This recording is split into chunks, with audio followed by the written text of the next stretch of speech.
Hi, I'm Jérémy. And I'm Ben. Together we are 15 degrees north. Today we're going to show you the sights and sounds of Burgundy.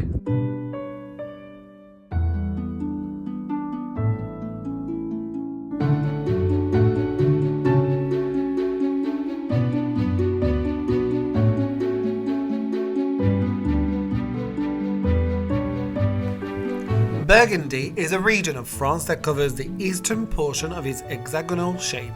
It's a sparsely populated region, which makes it the perfect place to make France's most renowned export, wine.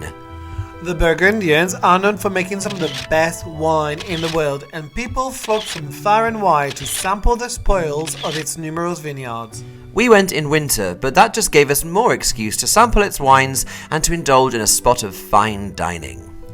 I mean, there's a reason why the very concept of Michelin stars come from France. We basically invented good food.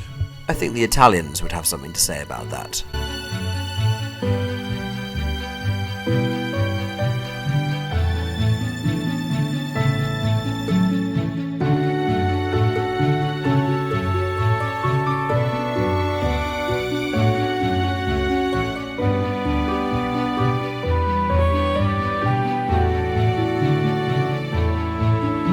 France is a densely populated country, but not all of it is like that. There's a part of it which is called La diagonale du vide, which translated means the empty diagonal, which is essentially empty of people, like everyone else lives in the north and in the south, but not in this section. And Burgundy, which is exceptionally popular with British people, is within that. Indeed. Why do we think the Brits love it so much? Because it's quiet, it's empty. And why do the French not want to live here? Because it's empty. Exactly.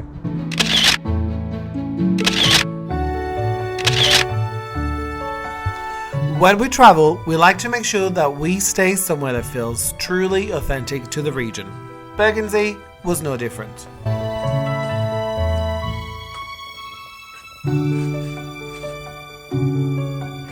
Do you feel like you're living your best Burgundian life?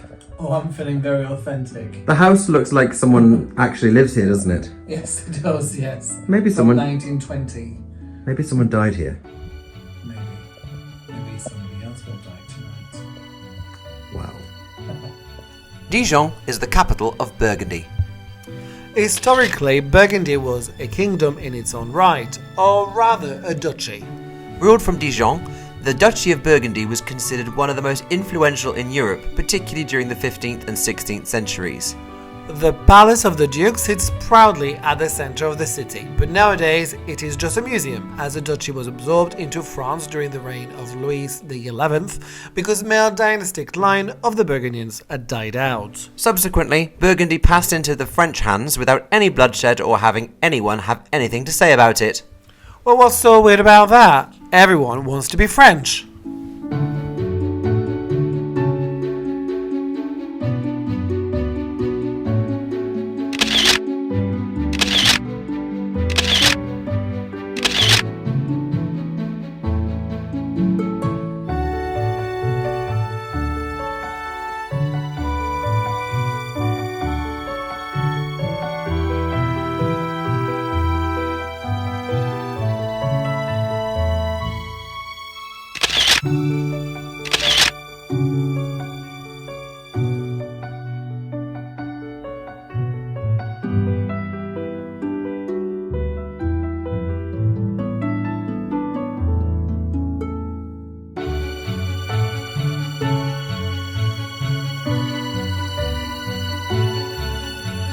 Dijon's most famous export is, of course, mustard. The city has been a center of mustard making since the Middle Ages, but the term Dijon mustard doesn't actually mean it comes from Dijon. So its name is a lie. Well, it just means that the technique for making that type of mustard was created in Dijon. I think we've just uncovered one of the world's greatest deceptions. One of the most exclusive vineyards in France is the Clos de Vougeot. By exclusive, do you mean posh? Well, only people who aren't refer to something as being posh. Touche. It's pronounced touche. Duh.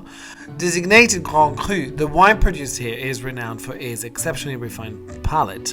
The price of one bottle depends on its vintage, but the cheapest you can buy is in 3 figures, with the average price about £400. That sounds like a dead posh wine to me. Well, you certainly would not see it on the shelves of Aldi, that's for sure. Needless to say, we did not try a bottle when we were there.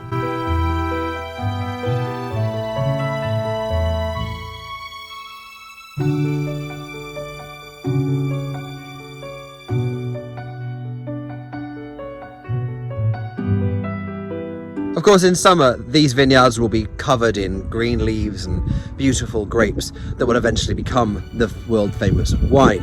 But right now, they kind of have that bleak, wintry beauty about them that you just know in a few months' time, they'll start to produce something absolutely glorious.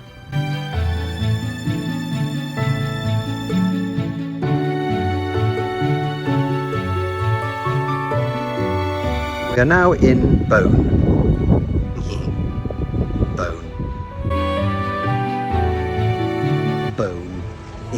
So, Beaune's most famous landmark is not a cathedral or a chateau or a square, but instead a hospital. Do you remember the time we went sightseeing at a hospital? Well, it makes perfect sense when your hospital looks like this. Beaune. Oh, shut up.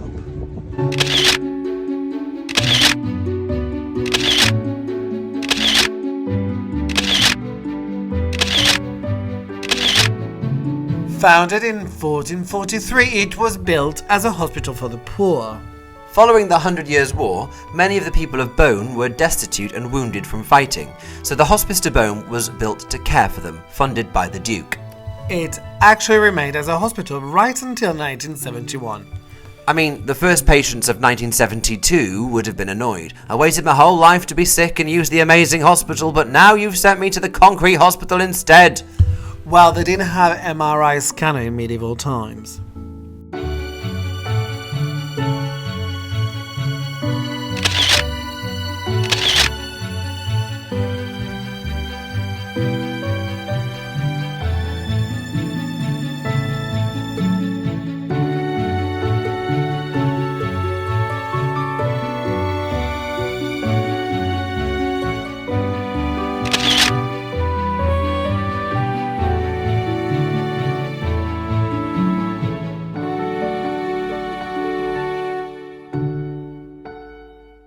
I always think it's remarkable how many really quaint little villages there are in France.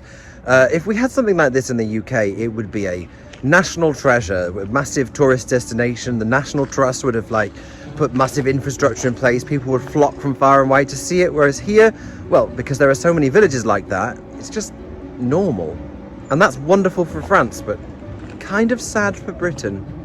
Nowadays, the French countryside is romanticized as wholesome, healthy, and self-sufficient. And there's a lot of truth to that. The French pride themselves with sourcing local ingredients, and why would you import foods from abroad when you can produce some of the finest foods right here on your own doorstep? French wine, cheese, bread, patisserie and charcuterie are some of the best in the world, and who doesn't like all of that? What about vegan, teetotal, gluten intolerant people? Well, they just don't exist in France, or at least we just don't acknowledge them. So what would your advice be to a vegan, teetotal, gluten intolerant person? Well, don't come to France, obviously. You will struggle here. And while many countries are publicised as foodie destinations, nowhere can claim this title much more than France, apart from maybe Italy. Look, this isn't a competition. France and Italy are in the same league. We both have remarkable cuisine, stunning wine, fascinating history, natural beauty, some of the greatest art in the world, and have been home to some of the greatest humans ever to have walked the face on Earth. France and Italy are the cultural powerhouses of Europe. Okay, so what's Britain? Well, you have Yorkshire puddings and Greggs. So what you're saying is that even rustic France is posh. You say posh, I say refined. And would you say that Wigan is refined? Well, there's naught as refined as a pie balm. I rest my case.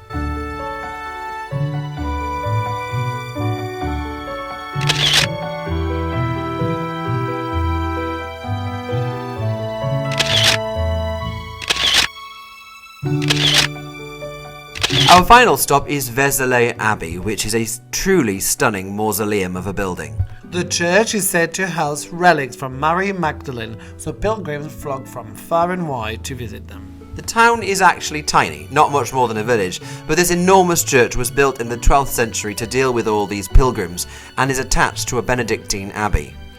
It really is a stunningly beautiful building, but it sits in the middle of the countryside with very little else around it.